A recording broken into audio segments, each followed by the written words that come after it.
Você já ouviu falar de halving do Bitcoin e se perguntou o que isso significa? Nesse vídeo nós vamos desvendar esse evento que mexe com o mercado de criptomoedas, respondendo as 3 perguntas mais básicas, que são: o que é o halving do Bitcoin? Para que serve o halving do Bitcoin? E como funciona o halving do Bitcoin? Agora, sem mais delongas, vamos para o assunto do nosso vídeo. O halving do Bitcoin é basicamente um evento que ocorre a cada 210 mil blocos minerados ou aproximadamente a cada 4 anos. Você consegue perceber que é a cada 210 mil blocos minerados ou a cada 4 anos.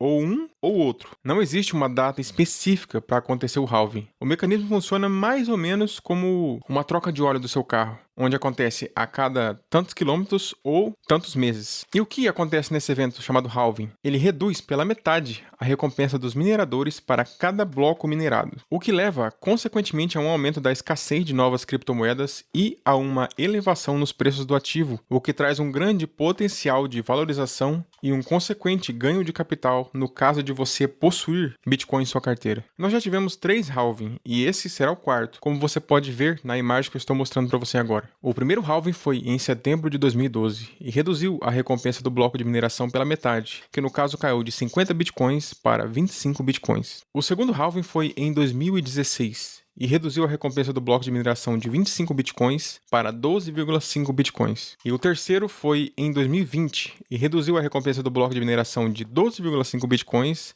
para 6,25 bitcoins. O quarto halving irá acontecer na semana que sairá esse vídeo, com previsão para ocorrer no dia 17 de 4 de 2024, e irá reduzir a recompensa do bloco de mineração de 6,25 bitcoins para 3,12 bitcoins. Espero que você tenha entendido essa dinâmica, é basicamente um corte pela metade. Feitos os nossos esclarecimentos sobre o que é o halving, agora nós vamos entender para que serve o halving. Basicamente, a finalidade do halving é controlar a inflação do Bitcoin e modelar sua oferta. Uma forma interessante de entender o halving do Bitcoin é compará-lo com a extração de ouro e com a política monetária praticada pelos bancos centrais com relação às moedas fiduciárias. Vamos começar comparando a mineração de ouro com a mineração de Bitcoin. A primeira característica em comum que existe entre o ouro e o Bitcoin é que existe uma quantia de recursos limitados. Assim, como há uma quantia finita de ouro na Terra, o Bitcoin foi desenhado para ter um limite de 21 milhões de moedas. Assim como o ouro,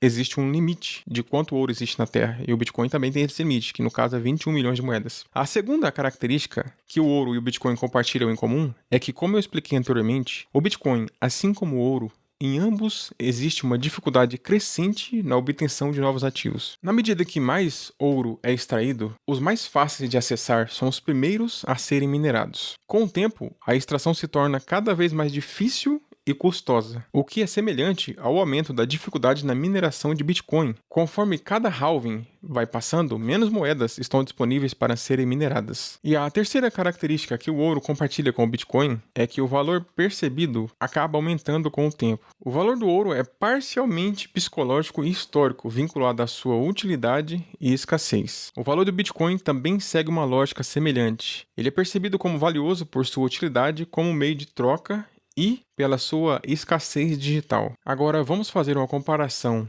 entre moedas fiduciárias de bancos centrais e o Bitcoin. A primeira diferença a gente encontra com relação ao controle da oferta. Bancos centrais podem aumentar ou diminuir a quantidade de dinheiro em circulação conforme eles julgarem necessário, geralmente para influenciar a economia e determinadas políticas monetárias. Já o halving do Bitcoin é um evento programado e automático, sem qualquer tipo de controle discricionário. Já a segunda diferença é com relação à inflação e desvalorização da moeda. Moedas fiduciárias estão sujeitas à inflação. Caso você não tenha percebido, o governo tem uma meta de inflação, o que consequentemente leva à desvalorização do dinheiro ao longo do tempo. Já o halving do Bitcoin tem um efeito deflacionário, pois reduz a oferta de novas moedas, potencialmente aumentando o valor de cada Bitcoin, desde que a sua demanda se mantenha constante ou cresça, coisa que a gente tem visto ao longo do tempo. A demanda do Bitcoin ela tem se tornado constante e tem crescido bastante nos últimos tempos.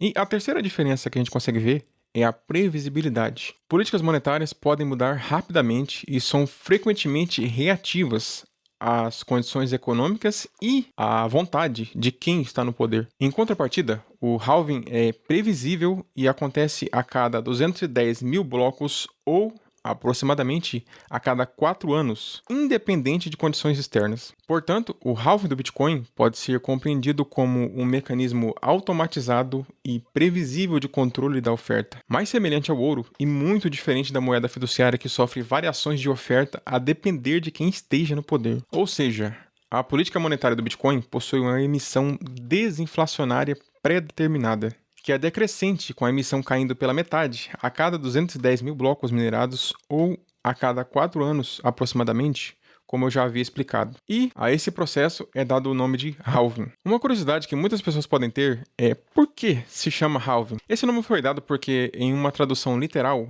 halving significa exatamente cortar pela metade, que é exatamente uma descrição precisa sobre o que o halving é. Agora que você entendeu como funciona o halving do Bitcoin, você consegue perceber como os processos de emissão e desinflação são opostos das políticas monetárias da maioria dos governos? Me responde aqui nos comentários. Mas agora você deve estar perguntando, eu entendi para que serve o halving do Bitcoin e como funciona o halving do Bitcoin. Mas, historicamente, o que aconteceu com o Bitcoin durante esses eventos? E é sobre isso que iremos falar agora, fazendo um breve resumo mostrando a correlação entre os halving anteriores e o preço do Bitcoin. Sobre isso, o que podemos falar é que, historicamente, as altas do preço do Bitcoin têm sido relacionadas ao halving. Antes de cada halving, o preço do Bitcoin costuma estar mais baixo do que no momento do evento. Vamos dar uma olhada nos ciclos anteriores e o que aconteceu apenas um ano depois do halving, para você entender o que eu estou falando. Alguns analistas esperam que o Bitcoin alcance novas máximas históricas em 2024, após o halving, que é o que eu acredito também. E também existe uma forte demanda de investidores institucionais, com ETFs, por exemplo. E o histórico desempenho positivo em torno do halving são fatores importantes que podem indicar uma potencial valorização. E embora o comportamento especulativo possa aumentar a volatilidade, a tendência, olhando do ponto de vista histórico, é de alta no longo prazo. Como eu estou te mostrando aqui na tela, em 2012, no momento do halving, o Bitcoin estava sendo cotado a $12 e um ano após o halving estava sendo cotado a $1.242, uma variação de 10.000% positiva. Em 2016, no momento do halving, estava sendo cotado a $650 e um ano depois estava sendo cotado a $19.785, com uma variação de 2.950% positiva. Em 2020, o Bitcoin estava sendo cotado a $8.730 e um ano depois estava sendo cotado a $69.000, uma variação de 690% positiva. E no momento da gravação desse vídeo, o Bitcoin está sendo cotado a $66.181 e o próximo halving será na data do dia 17/4 de 2024. E daqui a um ano, vamos ver o quanto estará valendo o Bitcoin um ano após o halving. Nesse vídeo falamos sobre o que é o halving do Bitcoin, para que serve o halving do Bitcoin e como funciona o halving do Bitcoin. Mas agora eu quero saber a sua opinião. O que você acha que vai acontecer com o preço do Bitcoin após o próximo halving? Deixe sua opinião nos comentários logo abaixo. E se esse vídeo agregou valor para você, eu te convido a se inscrever nesse canal, deixar o seu like e compartilhar esse vídeo com alguém que você acredita que irá se interessar sobre esse assunto. Agora, se você quer saber por que o Bitcoin pode ser um imperativo moral e mudar as relações que as pessoas têm umas com as outras, dá uma olhada nesse vídeo que eu separei para você. Te vejo lá.